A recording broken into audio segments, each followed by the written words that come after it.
कर रहे हैं एक्सरसाइज 3.4 का सेकंड क्वेश्चन।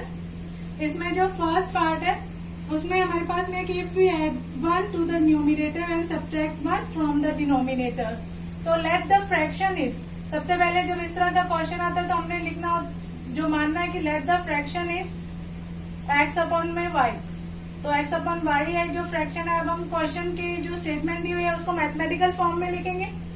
तो हमारे पास में if we add 1 to the numerator and subtract 1 from the denominator and fraction reduce to 1। अब जो फ्रैक्शन है वो रिड्यूस होके 1 बन जाता है। तो ये हमारे पास में फर्स्ट इक्वेशन है। इसको सिंपलेस्ट फॉर्म में बदलेंगे तो हम क्या कर रहे हैं, क्रॉस मल्टीप्लाई कर रहे हैं इसका। तो x प्लस 1 किससे मल्टीप्लाई हो रहा है, 1 से मल्टीप्लाई हो रहा है, और y माइनस 1 भी 1 से मल्टीप्लाई हो रहा है। तो क्या x प्लस 1 का x प्लस 1 ही रहेगा और y माइनस 1 का y माइनस 1 ही रहेगा। अब मैं इसको जो इसके वेरिएबल्स है उनको एक तरफ ले जाते हैं। x minus y is equal -1 और ये क्या हो जाएगा, +1 भी उधर जाके -1 हो जाएगा तो ये हो जाएगा -2। तो ये हमारे पास में फर्स्ट इक्वेशन बन गई है। ऐसे हम देखते हैं सेकंड इक्वेशन क्या बनेगी। अब इसमें क्या है कि इट बिकम्स 1/2 यानी ये बन जाता है 1/2 if we only add 1 to the denominator. अगर हम डिनोमिनेटर में 1 ऐड करते हैं तो ये बन जाता है 1/2। इसको भी सिंपलेस्ट फॉर्म में बदलते हैं तो क्रॉस मल्टीप्लाई करते हैं फिर से इसका। तो x मल्टीप्लाई होगा 2 से तो 2x बन गया इज इक्वल y प्लस 1 से 1 मल्टीप्लाई हो रहा है तो ये y प्लस 1 रह गया। तो हमारे पास में इसकी इक्वेशन बनेगी 2x minus y is equal 1। तो ये हमारे पास में सेकेंड इक्वेशन बन गई। अब इसको एलिमिनेशन मेथड से हमने सॉल्व करना है। तो इसके लिए हम क्या करेंगे, इनके कॉफिशिएंट्स को चाहे x का किसी भी वेरिएबल के कॉफिशिएंट को सेम बना देंगे, चाहे वो x का है चाहे वो y का है। अब यहाँ पे y का ऑलरेडी सेम है कॉफिशिएंट, यानी दोनों के कॉफिशिएंट 1 है। अब साइन अगर सेम होंगे तो वो कट नहीं होते, इसलिए हमें पूरी इक्वेशन के साइन चेंज करने पड़ेंगे ताकि एक साइन माइनस का हो जाए और एक साइन प्लस का हो जाए। तो ये मैंने इक्वेशन के साइन चेंज कर दिए। इसको ऐसे भी बोल सकते हैं कि हमने सब्ट्रैक्ट किया इक्वेशन को, y से y कैंसिल हो गया, माइनस का 2x है प्लस का x है तो हमारे पास में क्या बचा, 2x में से 1x माइनस हुआ तो माइनस का x बच गया क्योंकि साइन बड़े वाले का लगेगा इज इक्वल -3 आ गया जिससे x की वैल्यू बन गई 3। अब इस इक्वेशन की इसको हम किसी भी इक्वेशन में पुट कर देते हैं तो हमारे पास में x minus y is equal -2 जो हमारे पास में ये फर्स्ट इक्वेशन है इसमें मैंने वैल्यू पुट करती है। अब यहाँ पे आ जाएगा 3, वैल्यू ब्रैकेट में पुट करनी चाहिए इज इक्वल -2। अब देखिए माइनस वाई इज इक्वल -2 -3 क्योंकि ये प्लस का है तो इधर जाके माइनस का हो जाएगा तो y minus y is equal -5। तो y की वैल्यू आ गई हमारे पास में 5। तो इस तरह से हमारा आंसर बना x जो हमारा जो फ्रैक्शन है वो बन गया x अपॉन में y इज इक्वल 3 अपॉन में 5। अब सेकंड क्वेश्चन देखते हैं हम। 5 years ago 5 साल पहले Noori was twice as old as Sonu. अब यहाँ पे दो पर्सन दिए हुए हैं तो दोनों की एज हम एज्यूम कर देते हैं कि लेट नूरीज एज कितनी है, हम मान लेते हैं x है और सोनू की जो एज है वो मान लेते हैं हम y ईयर्स है। तो दोनों की एज को हमने x एंड y की फॉर्म में लिख दिया। अब इसको फिर से हम मैथमेटिकल फॉर्म में जो स्टेटमेंट गिवन है उनको लिखेंगे कि 5 years ago। तो सबसे पहले 5 years ago जो भी स्टेटमेंट दी हुई है उसके हिसाब से हम देखेंगे कि 5 years ago में देखिए नूरी की एज कितनी है, x माइनस 5 और तो 5 years ago x माइनस 5 होगी, ये नूरी की एज हो गई है। और जो इसी तरह से सोनू की एज हो जाएगी वो क्या हो जाएगी, y माइनस 5, ये सोनू की एज होगी, है ना। अब हमने क्या करना, मैथमेटिकली जो दिया हुआ है कि नूरीज एज वाज थ्राइस। और देखो वाज एज या वर्ड है तो उसको हमने इक्वल में लिखना है कि वाज थ्राइस यानी 3 times as old as सोनूज as. तो हमने इसको मैथमेटिकल फॉर्म में लिख दिया। अब हमारे पास में जो इक्वेशन बन गई वो होगी x minus y is equal 3y minus 15। हमने उसको सॉल्व कर दिया इक्वेशन को। अब हम वेरिएबल्स को एक तरफ ले जाते हैं, x माइनस 3y क्योंकि ये प्लस का 3y था इधर जाके माइनस का 3y हो गया, -15 प्लस 5 यानी अब हमारे पास में इक्वेशन क्या बन गई है। इसको अगर हम सॉल्व करेंगे तो x minus 3y is equal -10। ये हमारे पास में वन इक्वेशन बन गई है। ऐसे ही अब हम देखते हैं कि सेकंड इक्वेशन पे चलते हैं। जो सेकंड स्टेटमेंट है उन्होंने बोला है कि Nuri will be twice as old as Sonu when 10 years later। पहले हम देखते हैं कि 10 years later दोनों की एज कितनी होगी। तो 10 years later देख लेते हैं।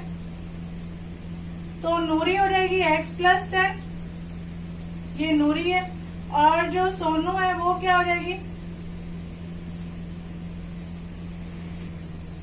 सोनू की एज हो जाएगी y प्लस 10। ये सोनू की एज है। अब हमारे पास में स्टेटमेंट क्या बन गई है, देखिए कि Noori will be twice as old as Sonu. तो नूरी यानी x plus 10 will be twice as old as Sonu. ये हमने 10 इयर्स के लेटर की स्टेटमेंट बना दी है। तो हमारे पास में अब इसको सिंपलेस्ट फॉर्म में लिखेंगे तो देखेंगे क्या है, x प्लस 10 इज इक्वल क्या रहेगा 2y प्लस 20। तो हमारे पास में इसको वेरिएबल्स को एक तरफ ले जाते हैं। तो हमारे पास में आ गया x minus 2y is equal 20 minus 10 यानी 10। तो ये हमारे पास में सेकंड इक्वेशन बन गई है। अब हमने दोनों को एलिमिनेशन मेथड से सॉल्व करना है। दोनों इक्वेशन को एक दूसरे के नीचे रख देते हैं। तो x minus 3y is equal minus 10 है और x minus 2y is equal 10 है। अब देखिए कि दोनों में x के कोफिशिएंट सेम है, दोनों का 1 कोफिशिएंट है, लेकिन जो साइन है वो सेम है, इसलिए हमें क्या करना पड़ेगा, साइन को चेंज करना पड़ेगा सारी इक्वेशन में। तो ये हमारे पास में x से x कैंसिल हो गया, प्लस के 2y माइनस के 3y यानी बन गया माइनस का y, क्योंकि साइन अलग अलग है तो सब्ट्रैक्ट करना पड़ेगा और साइन बड़े वाले का लगेगा। तो माइनस 20। इससे क्या हुआ कि y की वैल्यू आ गई 20। अब y की वैल्यू हम किसी भी इक्वेशन में पुट कर सकते हैं। तो हम इसमें पुट कर देते हैं, जो हमारे पास में इक्वेशन हमने फर्स्ट इक्वेशन बनाई है, तो इसमें मैंने पुट कर दिया कि x minus 3y is equal minus 10 है। तो हमने लिख दिया x माइनस 20 लिख दिया, क्योंकि हमारे पास में वैल्यू आई है 20। तो अब देखते हैं क्या बन गया। तो माइनस 60 इज इक्वल माइनस 10। तो x इज इक्वल क्या बन गया माइनस 10 प्लस 60। हम किसी भी इक्वेशन में वैल्यू पुट कर देंगे, सेम ही आंसर आएगा। तो x की वैल्यू आ गई 50। इससे हमें पता लगा कि ये जो नूरी की एज है, नूरी एज इज x थी, वो कितनी आ गई 50 इयर्स, और जो सोनू की एज है वो आ गई हमारे पास में 20 इयर्स। तो ये हमारा क्वेश्चन खत्म होता है। नेक्स्ट क्वेश्चन पे चलते हैं। Now third question is the sum of the digits of 2 digit number. सबसे पहले मैं आपको बता देती हूँ कि जब भी हम 2 डिजिट नंबर को लिखेंगे तो उस नंबर को जब हमने लिखना होगा तो हम उसको लिखेंगे 10x प्लस y की फॉर्म में। अब क्यों, क्योंकि अगर हम नंबर को किसी और फॉर्म में, मान लो कोई नंबर है, मैं 54 ले लेती हूँ, कोई नंबर है, अगर मैं इसको लिख दूं 10x plus y where x and y are 2 digit, तो कैसे हो जाएगा, देखिए 10 इंटू 5 यानी 50 प्लस y की जगह लिख दिया 4 यानी 54 बन गया ये। अगर मैं इसको ओनली x y लिख दूं तो क्या बनेगा 5 इंटू 4, क्योंकि ये क्या है वेरिएबल है x y इकट्ठा है, इसका मतलब क्या हो जाएगा 5 इंटू 4, ये तो 20 बन जाएगा। तो अगर हमने कभी भी कोई नंबर लिखना है, 2 डिजिट नंबर लिखना है, तो हम उसको याद रखेंगे कि हमेशा हमने 10x प्लस y की फॉर्म में लिखना है। लेकिन अगर हम डिजिट्स बोलेंगे तो let the digits are, digits को हम लिख देंगे x एंड y। अब देखिए अगर डिजिट्स के बारे में बात होगी तो वो x y होंगे, और नंबर अगर होगा तो वो 10x प्लस y होगा, क्योंकि वेरिएबल्स को अगर नंबर की फॉर्म में लिखना है, 54 लिखना है, तो हमें उसको 10 इंटू 5 प्लस 4 की फॉर्म में लिखना पड़ेगा, यानी 10 प्लेस वाले डिजिट को 10 से मल्टीप्लाई करना पड़ेगा और 1 प्लेस को 1 से। तो नंबर के बारे में बात करेंगे तो 10x प्लस y, और डिजिट्स के बारे में बात करेंगे तो वो आएगा x एंड y। अब उन्होंने जो क्वेश्चन दिया है वो बोल रहे हैं कि the sum of the digits of 2 digit number. अब डिजिट्स का सम बोला है तो हमारे पास में फर्स्ट स्टेटमेंट बनेगी सम ऑफ द डिजिट्स यानी x plus y is equal 9। तो ये हमारे पास में फर्स्ट इक्वेशन बन गई है। और दूसरे नंबर पे वो बोल रहे हैं ऑल्सो 9 टाइम्स दिस नंबर। अब नंबर बोला है, अब डिजिट्स नहीं बोला। अब देखो 9 टाइम्स दिस नंबर, क्योंकि नंबर हमने माना है 10x प्लस y। ये हमारे पास में सेकंड स्टेटमेंट बनने वाली है कि 9 times of this number number को मल्टीप्लाई किया, is equal to the twice the number obtain by reversing the digits. की अगर हम इसको डिजिट्स को रिवर्स कर देंगे यानी 54 को 45 बना देंगे। ये तो जस्ट एक एग्जांपल है, अभी हम नंबर फाइंड आउट करेंगे। तो अब इसको कैसे लिखना पड़ेगा, y प्लेस वाला 45 बन जाएगा, y यानी जो 10th प्लेस पे 4 आ गया और 1st प्लेस पे, तो हम इसको कैसे लिखेंगे 10y प्लस x। तो रिवर्स कर देना नंबर को, तो उसके डिजिट्स जो होंगे वो उलट जाएंगे, तो 10y प्लस x जो हमारा रिवर्सिंग डिजिट बन जाएगा। नंबर जब भी लिखना है 10x प्लस y, अगर रिवर्सिंग नंबर है तो 10y प्लस x। बस इसी तरह का ये क्वेश्चन आते हैं, इसके ज्यादा इसका कोई और वो नहीं होता। आप देखिए इसको सॉल्व करते हैं, 90x plus 9y is equal 20y plus 2x। Variables को अब सारे वेरिएबल्स है तो एक तरफ ले जाते हैं सभी को, तो यानी 90x, अब x वाले के साथ में दूसरा लिख देते हैं माइनस 2x इज इक्वल, अब 20y जो हमेशा इक्वल के एक साइड में पहले बड़ा होता है, जो जहां वहीं पे रखना है उसको हम पहले ही लिख देंगे, तो 20y पहले ही लिख देंगे क्योंकि वो ऑलरेडी यहीं पे है, और माइनस 9y लिख देंगे। अब ये जो हमारी इक्वेशन है वो क्या बन रही है, 88x इज इक्वल, देखिए यहाँ पे 11y आ गया ये। अब इसको हम क्या कर सकते हैं, एक तरफ ले आते हैं, तो यानी आ जाएगा 88x minus 11y is equal 0। 11 से डिवाइड कर देते हैं, इजी बन जाएगी ये इक्वेशन। तो हमारे पास में सेकंड इक्वेशन बन गई। अगर मैंने पूरी इक्वेशन को 11 से डिवाइड कर दिया तो ये बन जाएगा 8x माइनस y, तो 8x minus y is equal 0। तो ये हमारे पास में सेकंड इक्वेशन बन रही है। अब दोनों इक्वेशन को हम सॉल्व कर लेते हैं, एक दूसरे के नीचे रख देते हैं और देख लेते हैं कोफिशिएंट्स को सेम बनाना है हमने। 8x minus y is equal 0। अब क्योंकि अब y के कोफिशिएंट फिर से सेम है, 1 1 ही है, तो फिर हम क्या करते हैं, इसको और साइन भी अलग अलग है तो इसको एज इट इज ही ऐड कर देते हैं, तो 9x अब ये कट गया इज इक्वल 9, यानी x की वैल्यू आ गई 1। अब किसी भी इक्वेशन में पुट कर देते हैं, 8 into 1 minus y is equal 0, तो माइनस y इज इक्वल, अब 8 1 8 है, ये माइनस जाके इधर जाके माइनस 8 हो जाएंगे, तो y इक्वल 8, यानी हमारे पास में जो डिजिट बन जाएगी वो 18 बन जाएगी और रिवर्सिंग डिजिट बन जाएगी 81। तो ये हमारे पास में जो थर्ड पार्ट इसका पूरा होता है। अब हम फोर्थ पार्ट पे चलते हैं। अब फोर्थ क्वेश्चन है जिसमें बताया हुआ है कि मीना ने 2000 रुपीज विड्रॉ किए, यानी टोटल 2000 रुपीज लिए, लेकिन उसने जो नोट्स लिए हैं वो 50 रुपीज और 100 रुपीज के नोट्स लिए हैं। अब मान लीजिए कि हमने 50 रुपीज के 10 नोट ले लिए, तो हमारे को 500 रुपीज मिल जाएंगे, ऐसा ही होगा ना। तो अभी हमें पता ही नहीं है कि उसने कितने नोट्स लिए, तो हम इमेजिन करते हैं कि लेट द 50 रुपीज नोट जो है, ₹50 के जो नोट्स हैं वो नंबर ऑफ नोट्स हैं वो कितने हैं, x हैं, और 100 रुपीज के जो नोट्स हैं वो हम मान लेते हैं y नोट्स हैं, नंबर ऑफ नोट्स हैं। अब देखिए 50 रुपीज से उसके जो रुपीज बने, जैसे 10 अगर नोट होंगे तो 500 रुपीज बनेंगे, ऐसे अगर उसके पास x रुपीज के नोट्स हैं 50 रुपीज के, तो उसके जो रुपीज बन जाएंगे वो 50x, तो 50 रुपीज के नोट से बन जाएंगे। और 100 रुपीज के अगर उसके पास में y नोट है तो 100y उसके टोटल, अब टोटल रुपीज उसके पास कितने हैं, 2000 रुपीज है। ये हमारे पास में फर्स्ट स्टेटमेंट बन जाएगी, फर्स्ट इक्वेशन बन जाएगी। और दूसरा उन्होंने बोला है कि जो टोटल नंबर ऑफ नोट्स हैं वो कितने हैं, तो नंबर ऑफ नोट्स x, यानी जो 50 रुपीज के नोट्स हैं वो x है और 100 रुपीज के जो नोट्स हैं वो y है, और टोटल नंबर जो है नोट्स के वो है 25 जो है टोटल नंबर नोट के, वो नोट्स के नंबर है। तो हमारे पास में 2 इक्वेशन बन गई कि नोट्स का टोटल यानी जो जितने उसके पास में नोट है वो तो 25 है, और जो रुपीज बन रहे हैं वो 2000 रुपीज बन रहे हैं, क्योंकि x जो 50 रुपीज के नोट्स हैं उनकी वजह से जो रुपए बने, और y जो 100 रुपीज के नोट है उनकी वजह से जो रुपए बने। अब हमारे पास में ये दोनों इक्वेशन बन गई। अब हम इसको इजिएस्ट सिंपलेस्ट फॉर्म में इसको लिख देते हैं।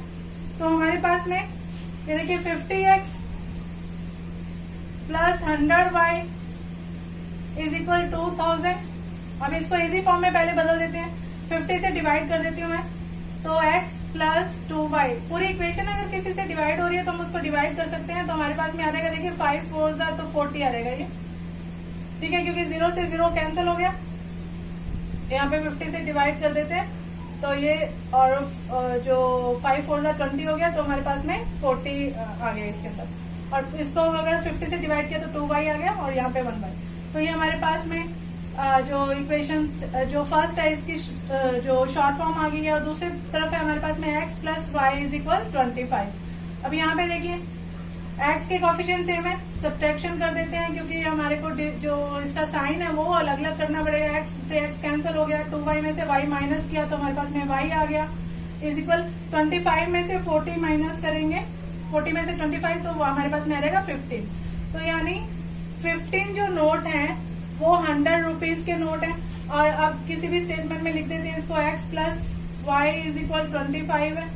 अब यहाँ पे y की जगह हमने वैल्यू पुट की है 15, यानी x इज इक्वल आ गया हमारे पास में 25 माइनस 15 यानी 10।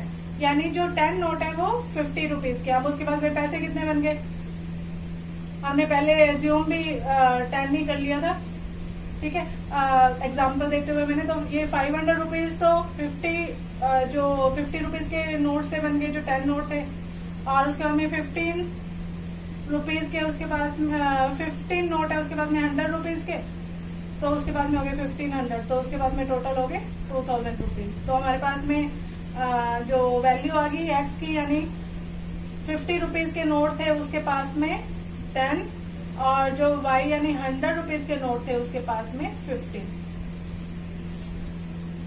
तो हमारे पास में फिफ्थ क्वेश्चन है, उसमें बोला है कि fix charge for first 3 days. तो हम मान लेते हैं कि फर्स्ट 3 डेज के जो फिक्स चार्ज है वो x रुपीज है, जैसे हमने पहले भी एक क्वेश्चन किया था। जो चार्ज है फर्स्ट 3 डेज के जो चार्ज है वो है ₹x, तो हम x रुपीज मान लेते हैं इसको। और उसके बाद में एडिशनल पर डे चार्ज है, तो पर डे चार्ज जो है वो है हमारा y। अब देखते हैं हमारे पास में फर्स्ट जो स्टेटमेंट है उसमें लिखा हुआ है कि जो फर्स्ट 3 डेज के लिए और एडिशनल चार्ज, तो जो सरिता है उसने 27 रुपीज पे किए हैं 7 डेज के लिए। तो 7 डेज के लिए उसने किया, तो फर्स्ट 3 डेज में तो उसके x रुपीज लग गए, है ना। अब 7 डेज में 4 डेज बच गए, 3 डेज के लिए तो उसके x रुपीज है, उसके बाद में 4 डेज के लिए उसको पर डे देने पड़े हैं y रुपीज। अब ये देख लीजिए कि उसको पर डे देने पड़े हैं y रुपीज 4 डेज तक। अब y plus y plus y plus y यानी 4y रुपीज उसको देने पड़े, और फर्स्ट 3 डेज के लिए उसको x रुपीज देने पड़े, ठीक है।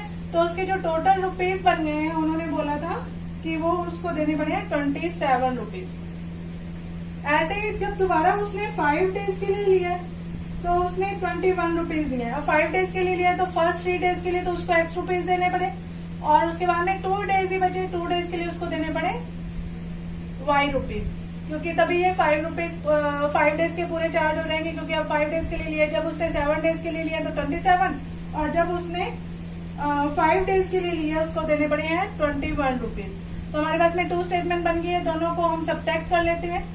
x का कोफिशिएंट सेम है, तो 2y इज इक्वल आ गया हमारे पास में 6, यानी y इज इक्वल आ गया हमारे पास में 3 रुपीज, यानी पर डे के हिसाब से उसको 3 रुपीज देने पड़ रहे हैं।